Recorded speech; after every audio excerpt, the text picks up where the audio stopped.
Hey, and welcome back to another devlog for my 2D survival horror game, Never Forgotten. This is a bit off the cuff, so I'm just going to try and be quick about this and not ramble and go on too many tangents. But I'll just give a quick, recap of like just what I've done the past week. Worked on mostly just Act 2, Chapter 2 of the game. My main goal was just kind of like to finish up the level visually, which I managed to do, so I'll just quickly go through all the visuals for the level real quick. So if we go into the sprites here for Act 2, Chapter 2, these are all the finished sprites. On average, this is pretty much kind of how most levels, like how many sprites most levels have. The least amount of sprites for a level actually is Act 2, Chapter 1, which it's very few. I've yet to polish these up though, which is what I need to do. I need to shade all of these because yeah, right now you can see like they're like drawn out, they're like sketched, but they're not shaded. So I still need to do that.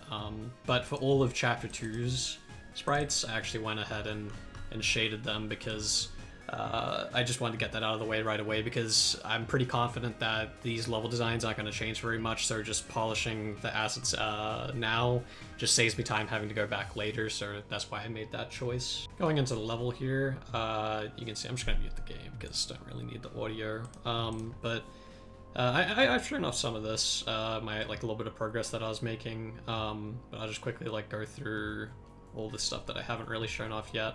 One thing about a lot of these sprites, though, is they needed to be... there's a lot of large sprites for the level that I needed to do.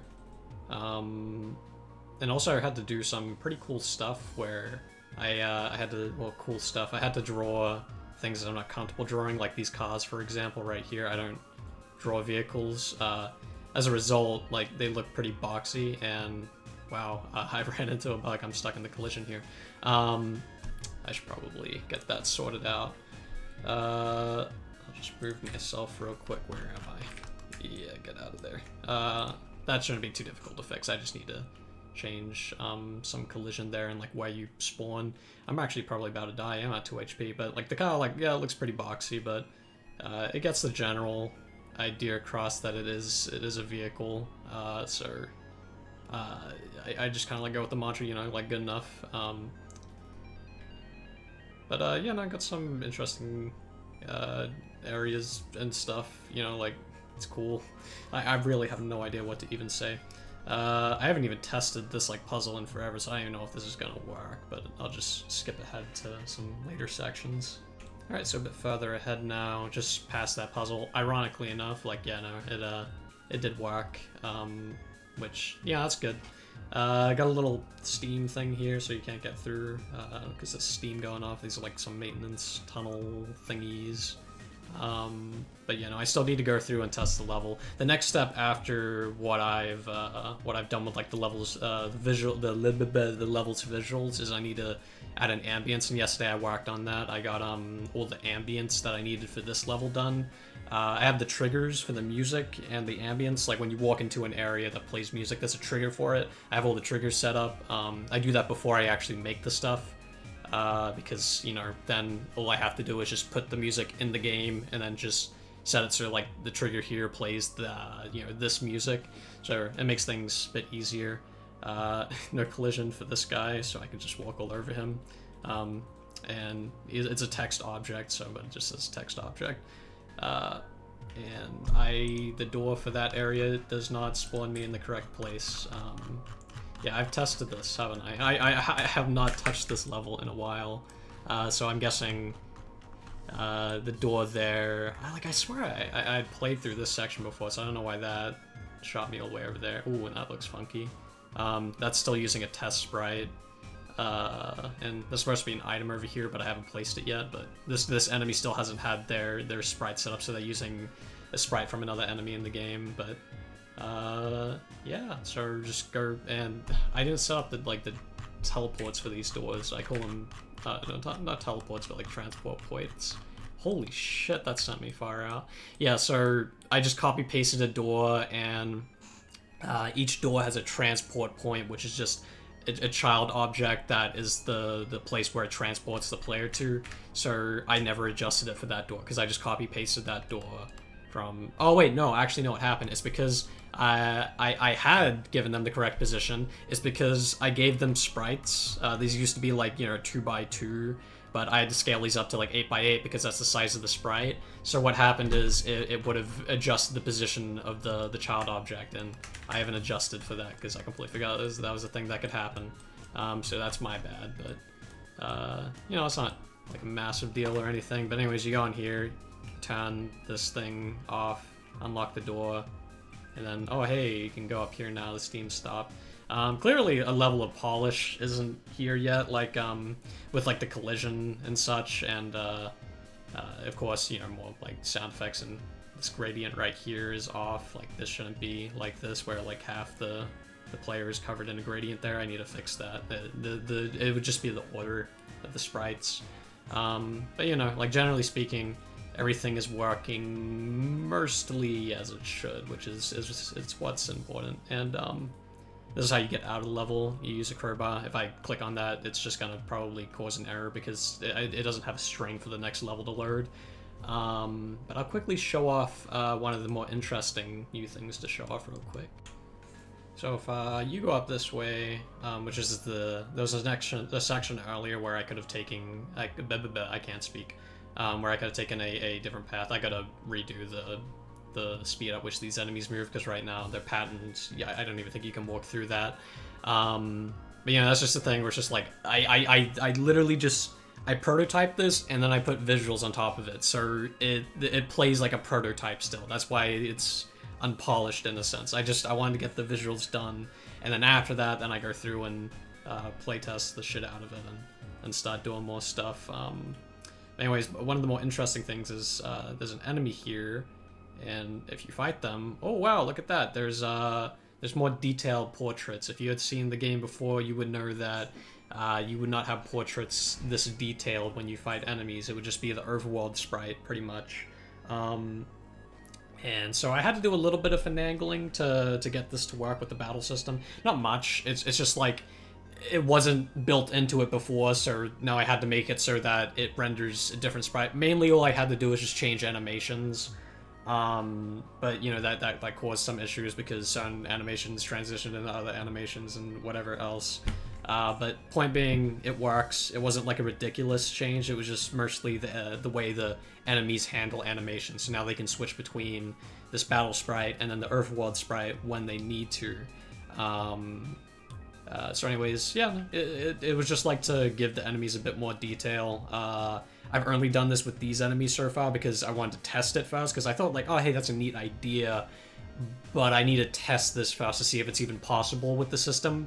And it was possible. Like, I knew it was possible, of course. It was going to be possible, but it was just a matter of, is this going to be a shit ton of work? Am I going to have to, like, refactor a bunch of stuff? No, it was relatively simple, since it was mostly just animation work. But anyways, most of the attacks here for these enemies have been given a little bit of extra polish. They need to be balanced still, but, like, visually, they've had, like, visuals and such. The biggest issue with this was when you would select an enemy to attack them, because I haven't tested this battle system with multiple enemies with these like battle portrait sprites. That was like a thing that would happen where if you would attack one, then the other one would still render even though you're only attacking one, because you only want this enemy to show up. You don't want this one to show up. But that was a relatively easy fix, but it's just like one of those things where it's just like, yeah, no, like it wasn't built in mind for this. But yeah, I probably won't fight through this whole thing because it's a pretty long battle, but the idea, this is the first fight in the game where you fight more than one enemy at once, and the idea here is this one gives some juices to the other enemy, so it plays a support role, and clearly the attacks aren't balanced because you can see that projectile was shot off there. It shouldn't have been shot off, because then you can see it getting shot off in this screen, which is very silly. Another thing is, too, the way I actually managed this is, one of the reasons why I thought this is going to be a bit tricky to implement is because the sprites were the size they were before, which was 48 by 48 pixels, so in the game they're 2x2, 2x2 units, you know, wide and tall. the reason why they weren't larger was because I couldn't fit them on the screen. So what I ended up doing is I ended up zooming the camera out for this section of the screen, and the tricky part was having the enemies fade out so you wouldn't notice that the camera zooms in, because that's what happens. Like right here, they fade out, the camera zoomed in. You didn't even realize it because I'm great at designing games. But that was the tricky part. Wasn't too bad though. He's a reskinned attack. Not even really reskinned, but like it's using sprites from an attack from like another enemy. Except the difference is they can come from different sides of the screen. Crazy. But yeah, no, I'm pretty happy with how it turned out. I don't really like the design of this enemy on the right. The idea is wrapped in flesh. It's gonna be one of those things that I'm probably never gonna address. One thing that really fucking sucks about tons of flesh is I'm not great at shading to begin with, but enemies like this that have like a bunch of like thin like lines and like for example like an enemy that's covered in flesh, it's like it's annoying to shade that because it's kind of difficult to make it look shattered without it just making it look really messy. That being said though, I'm probably not going to touch this design until like the game's release. I'm probably never going to touch this design ever again because it's good enough. I really like this enemy's design though. It has like half its face torn off. And you know, it's like got like the lower torso missing. You can even see a little bit of his like rib cage at the bottom there. It's only got one arm. You can see like the flesh, like these two enemies are connected. You know, they both represent different things. Another thing too is that I still need to do is I need to do all the text for the chapters or all these enemies, like their like even like the flavor text for the battle, like Glumber. Like I haven't actually wrote anything into the game yet. It's all written. I just need to put it in the game. So yeah, but that's about it for these enemies. There's not really much more to show. You just kill them, and then like once you kill them, you just go through the door, and that leads to the same area that I just showed off earlier. Anyways, I think I'll show off some of the ambience that I'd worked on. I'm not super great when it comes to sound design, but something for this game that I really wanted to do was I wanted to make sound effects myself. When I first started prototyping the game, I think some of those old sounds are even still in the game. Yeah, no, like literally there's like old sound effects that I downloaded off of Free Sound, and I remember like early on into the development of the game, I was writing a little like a little Word document where I was like keeping a list of all the credits that I'd have to give. That is the one thing that kind of sucks. Like if you're gonna download free sounds, you kind of like, you don't have to, like, I mean you have to, but the thing is most people aren't going to give you trouble if like you don't credit them. But like the thing is it would be the the obvious thing that you should do. You should credit them, and you have to keep track of what sounds you're using. That was kind of the annoying thing about using free sounds, because some sounds are free to use in commercial products and some aren't free to use in commercial products, but like you can use them, just not in a commercial product and things like that. And it's just like, that's kind of why I've stepped away from using free sounds. Because I don't want to have to keep track of everybody I would have to credit in the game, and I also don't want to have to keep track of like, okay, this is this license, which means I can use this sound for this and such. So I've opted to just make more sounds myself. Some I take samples of like sound libraries, like so for example, Doom, like I have like some sound fonts that have like some sound libraries. Doom, for example, has like a bunch of like weird generic sounds, like it had like a sound library or some shit like that. It was just a part of a Doom sound font that I had. So I recorded some stuff there to use, and I use some of that stuff occasionally. But I've also gone into like recording sounds myself, like for example like the footstep sounds in the game. That is me, recording me like hitting some shoes on like some wood and shit, and like the flesh sounds like that would be me like washing my hands with syrup, like squeezing my hands together, or it would be a plate of spaghetti that I was just kind of jostling my my fork through. But anyways, the ambience for Act 2, Chapter 2. If it will load, or it will crash, I don't know. But yeah, I actually had quite a bit of ambience to record for this chapter. I don't think I had to record that much for Chapter 1. Chapter 1 didn't have that many.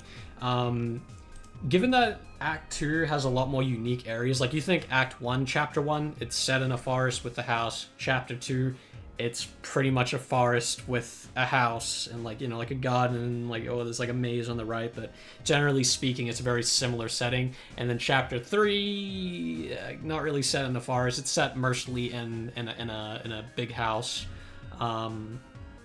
And then, you know, you have the no essence route, which goes off to the right, and you deal with like some other stuff. So chapter 3 like departs a little bit, but with Act 2, Chapter 1, you're in like a rainforest that's being infested with flesh that's taking over. In Chapter 2, you're in like a highway. My headphones just turned off because they turn off after a certain period of time. But in Chapter 2, you're in this highway tunnel, you know, and there's like maintenance and shit and a bunch of rubble everywhere. And in Chapter 3, you're going to be in a mix of like a weird kind of building that's an apartment building, but it's also a hospital because, you know, weird shit's going on, and there's a bunch of flesh in there because there's flesh everywhere. There's not one part in this game that doesn't have flesh, you know, just all over the place.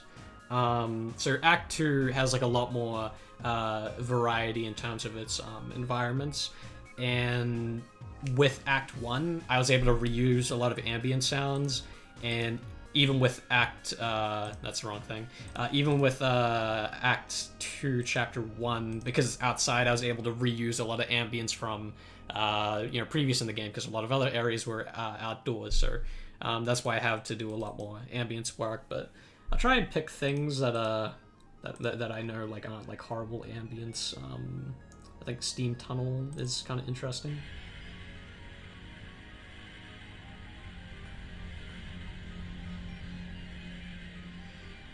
So you have like the steam pan to the left because you have to turn the steam off, and then you have the version 1, which is without the steam.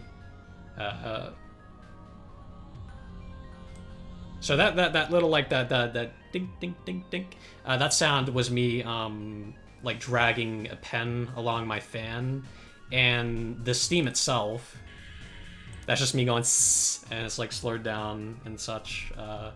But like that's like kind of like the fun thing about sound design is like you'll think to yourself like, oh man, I have no idea how to make that sound, and like a lot of the time you could just make sounds just by doing like just like it doesn't take much effort to do like some sounds, like genuinely like footstep sounds aren't that much effort. If you have a microphone and you have like a pair of shoes and like a surface that you could like hit them against, like you literally just hit them against stuff, and that makes footstep sounds.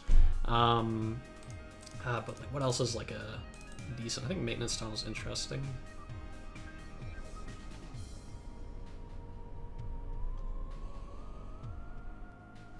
I think that's. Are these exported at a low quality? Because that sounds a bit lower quality than I thought. I know what I'm doing, but yeah, no, I think these are okay. I like tunnels. Get some water dripping in the background. That was me wringing a rag into a bowl of water. And I don't know, I think the wind sound effect is from it's from Doom, the Doom sound library. And I think there's like a synth drone in there as well. And there's also a little bit of a rumbling. The rumbling is from Earthbound sound library. So yeah, no, there's some like ambience. I'm gonna have to put that in the game. Again, all the triggers and setup, I just have to put it in the game. I'm working on music right now though, so working on the tracks for Act 2, Chapter 2, so I'll get on that. But you know, that's about everything. It takes a long time to get all these visuals done because there's a lot to do. Especially since a lot of these were, you know, like these big flesh mounds, because they're pretty much everywhere. They take a while to do because like they're 8x8, because they have to be the size in the game world. So I can't like do like a 48x48 and size it up like, you know, 10 times and like just slap that in there and be like, yeah, that's good enough, because it'll look like shit because it's all stretched out. So I have to keep everything a consistent size. So yeah, so whenever I have to draw something big, like, you know, this big mound right here, that takes a while. I should probably redo the visuals here. I made some rock assets and I just kind of like plumped them everywhere. Clearly I need to give this a second pass over, but that's the thing. Like I said, I did this done. It was a prototype. I put visuals on top of it. I need to polish it up, and I'll get to that in time. But yeah, it takes about like probably like a week and a half to do the visuals for a level, like a level of this size. Like yeah, a week and a half.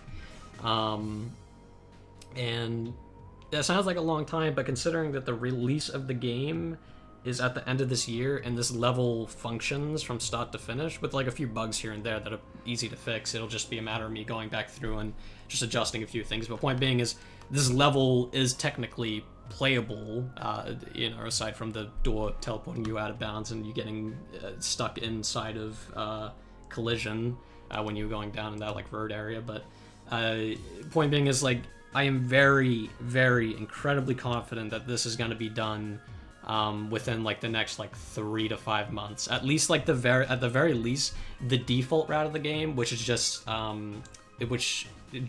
consists of chapter 3 of Act 2 and chapters 1 through 3 of Act 3. Then like yeah, that's the game. Yeah, I can definitely get that done like within like the next 3 months and like look visually finished and sound finished. But yeah, no, it just takes some time to get the visuals done. That was like kind of the thing. I knew I'm gonna do these visuals at some point. I've already prototyped these levels. I tested these levels. I just haven't tested them with the visuals, which I'll get to in time. But yeah, that's about it. If you're interested in the game, wishlist it. It's I'll link it in the description as well as the comments.